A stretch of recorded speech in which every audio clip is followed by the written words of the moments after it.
Masya Allah, kita ini muda-muda, iya kan? Kita ni gimana? Kalau mau kawin, anak perempuan perlu ada rumah sendiri dulu. Kita ini mau kawin gimana? Jadi itu dia. Bapak Ibu, sebenarnya mindset sahaja yang bisa mengubahkan segalanya.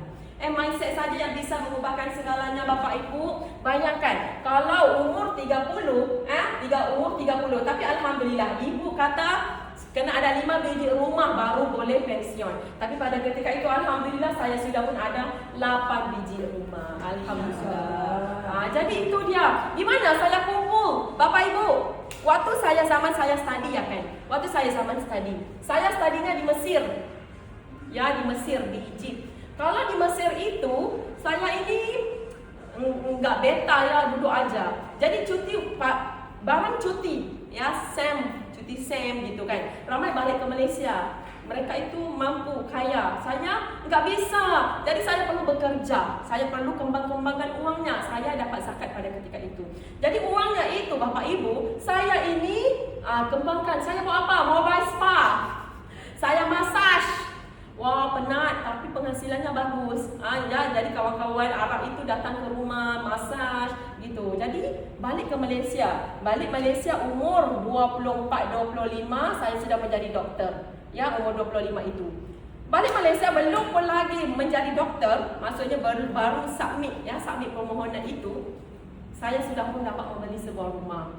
Masya Allah, umur 25 rumah pertama saya full cash. Alhamdulillah. Bukan loan, Bapak Ibu. Ya, kenapa? Karena enggak ada gaji ya kan? Enggak ada gaji. Jadi gimana mau buat loan? Jadi itu. Memang totally full cash umur 25. Jadi alhamdulillah rumah itu penghasilannya setiap bulan dalam RM 800 ringgit. Dalam 800 ringgit rupiahnya berapa? Berapa tiga? 1.200.000 setiap bulan. Alhamdulillah. Ini baru satu biji rumah. Ini pun rumah cash. Enggak ada loannya, enggak ada hutangnya. Jadi itu. Jadi rumah kedua saya beli kecil-kecil. Walaupun saya mampu membeli rumah besar, tetapi Bapak Ibu, saya memilih untuk membeli rumah kecil. Karena apa? Karena siapa sudah baca buku Robert Kiyosaki? Saya. Oke, apa beza antara asset ataupun liability? Ibu tahu enggak? Apa beza antara asset atau liability? Ya, Bu Nara tahu? Aset itu kan harta, kalau liability kan utang. Iya, oke. Sekarang nih, Bu Nara punya rumah. Sudah habis bayar atau belum? Sudah. Masya Allah. Jadi, rumah yang sudah habis bayar itu adalah aset. Manakala Dr. Wadi ada rumah belum? Ada. Rumah Dr. Wadi yang duduk sekarang ini masih sudah habis bayar atau belum? Sudah habis bayar. Jadi itu adalah aset. Bagus sekali. Aset versus liability. Oke, ini dia. Kawan kita sudah datang nih. Oke. Sekarang ini malam tadi saya sampai saja di Makassar. Saya terus buat live. Saya ini niche-nya property. Walaupun saya ini adalah dokter perubatan, tetapi karena mamanya ajar properti awal-awal kan. Jadi itu adik-beradik saya semuanya banyak rumah. Gitu. Jadi itu kita nggak ada duit, tapi kita ada banyak rumah. Gitu. Penghasilannya asal barang jadi uang, jadi emas, dan akhirnya jadi rumah. Ya itu saya. Ya, saya serta adik-beradik saya. Oke, jadi aset versus liability. Kalau itu aset versus liability itu, malam tadi ada yang waktu saya buat live, ada yang tanya, dokter, saya ini gajinya 4.900 ringgit. Berapa? Dokter Wafin? Berapa? 5.000? 5.000 ringgit? 6 juta. Dalam 6 juta. Oke, 6 juta gajinya. Hutangnya 1.900, hutangnya 2.000 ringgit. Berapa? 800.000. Oke. Bagus atau tidak ini, Bapak Ibu? Bagus atau tidak? Lumayan, enggak terlalu ini. Rumah ini bagus atau tidak? Enggak, yang 6 juta tuh apanya? Gajinya ya? Gajinya. Itu 800 800.000 kah? Dato' Wadi? Hutang. Bukan 200.000. Kalau 2.000 ringgit. 2.000 Kat 2,000 kali 4,000. So 800,000. 8 juta. Kalau gaji 4, kalau gaji 5,000 berapa? 20 juta. Okey. Gajinya 20 juta, hutangnya 8 juta. Bagus atau tidak? Lumayan. Lumayan. Lah, masih bisa hidup. Masih ada sisanya. Iya. Makannya Maggi aja. Nampak enggak? Gaji 20 juta tapi hutangnya 8 juta. Enggak bagus. Tidak bagus Bapak Ibu, tidak bagus. Jadi saya tanya dia, karena waktu saya live, mereka tahu yang Dr. Wani ini selalu akan sangat concern mengenai hutang rumah. Karena saya ini orang properti, saya tahu apa blind spotnya.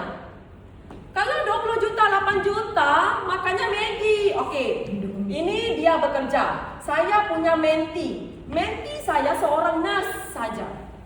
Seorang nurse. Gajinya berapa? Baru 10 juta gajinya. Gaji 10 juta. Bila gaji 10 juta, tapi karena dia ikut apa yang saya bilang, daripada umur 20 itu, dia tak beli rumah yang mahal. Ya, pertama dia macam saya, walau 10 juta. Pertama rumah yang dia beli harganya 40,000 aja. 40,000 ringgit ya, 40,000 kalau dalam ini 8 juta 2,000. So 2,000 jadi sebulan dalam berapa? 2 juta. Loan 2 juta tetapi dia dapat sewakan rumahnya, 3 juta. Rumah yang kedua juga sama. Loan hanyalah 2.5 juta. 2.5 juta dia dapat sewakan 3.5 juta. Nah, rumah yang ketiga pun sama. 1.5 juta dia dapat sewakan, ya, dia dapat sewakan 2 juta. Jadi semua ini memberi positive cash flow, ya kan? Hutangnya dikit tetapi penghasilannya dapat disewakan banyak. Itu namanya positive cash flow. Ini aset. Tapi yang malam tadi tuan yang masuk live saya tadi itu memang betul-betul liability. Ya, jadi rumah yang keempat baru dia beli rumah yang harganya bulanan 8 juta. Kerana apa? Karena dia bisa mendapatkan positive cash flow. 8 juta rumah yang keempat ini dia hanya dapat untuk loan rumah pun 70% aja. Jadi banyak dia sediakan depositnya. Tapi bagus. Karena apa? Karena loan rumahnya setiap bulan itu rendah, Bapak Ibu. Jadi ini adalah aset, ya kan? Walaupun dia ini adalah seorang doktor. Jadi kalian mau jadi siapa? Jadi doktor atau jadi nurse?